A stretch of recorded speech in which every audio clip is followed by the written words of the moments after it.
Hey everyone, how's it going? This is Dr. Michelle Fry from Beverly Hills Dentistry. Hope you're having a good day. I wanted to share with you a topic that's I don't think talked about enough, but that we've been getting some questions on our Instagram and on YouTube. And so the question is, can I do veneers if my teeth are very crooked? Or on the flip side of that, should I straighten my teeth before I do veneers, or do I need to do that? So I want to take you through a case here. This was our patient, and he came in, and he had just general questions about his what his options would be for his cosmetic care. So when we look at his teeth, and I'll show you a few different views, right? He's got a very narrow arch. His teeth are overlapped here. That tooth is really far in. When we look at it from the top and bottom view, we can see that those are crowded. He's had a lot of dentistry done.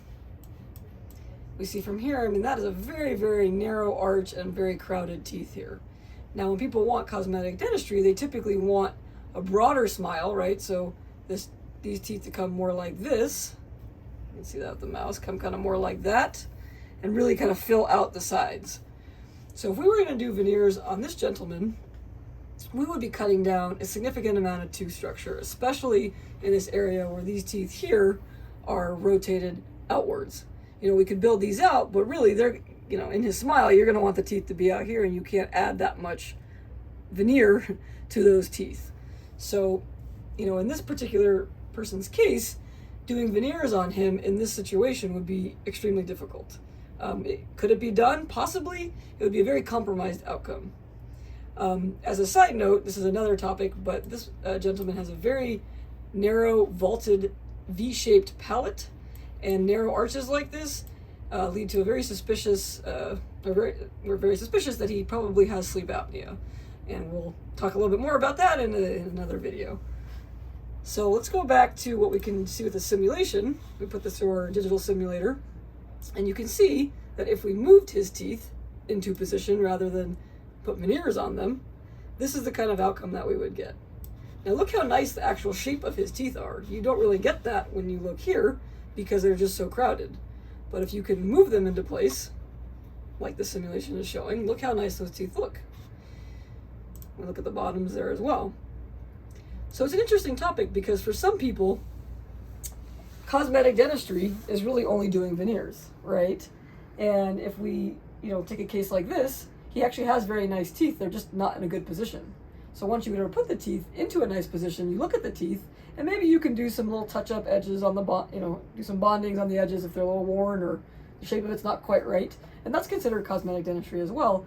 That's much more conservative than if you were to try to prepare veneers on teeth that are really not in an ideal spot.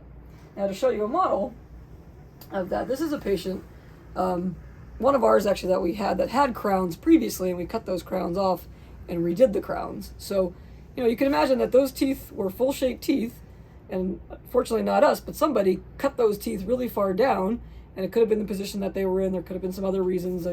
We don't like to do this aggressive of dentistry, but we definitely see a lot of people that come in with this, and then we end up redoing their cases for a variety of reasons.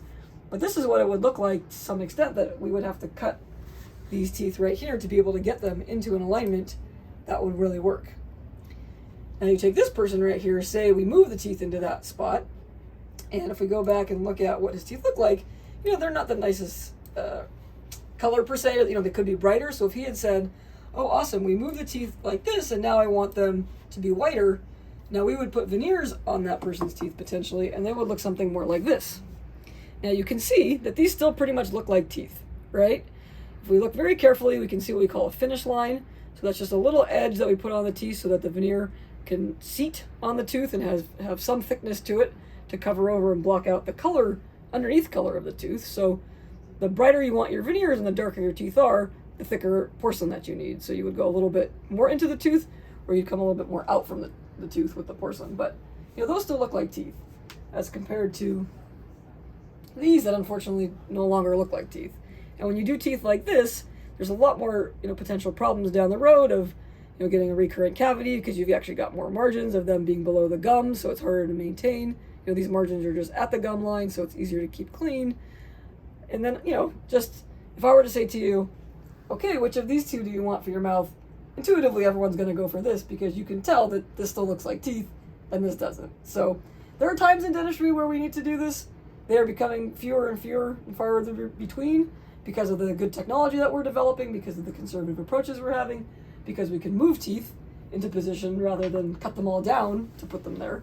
And again, you know, so cosmetic dentistry ranges from a variety of things. It can be whitening only, it can be whitening at the beginning, it can be moving your teeth into the right spot and then you're happy with them, it could be moving them and doing some cosmetic bondings, it could be moving them in preparation for doing veneers. It could just be only veneers as well. You know, many people don't come in with this much crowding, and if you have teeth that are a little bit out of alignment, you know, we can manage that with a still fairly conservative preparations like these. But the more they're out of alignment, the more likely we're going to be to offer, we do Invisalign, but you know, any kind of tooth movement ahead of time, and then doing your veneers afterwards for a much more conservative, longer lasting outcome.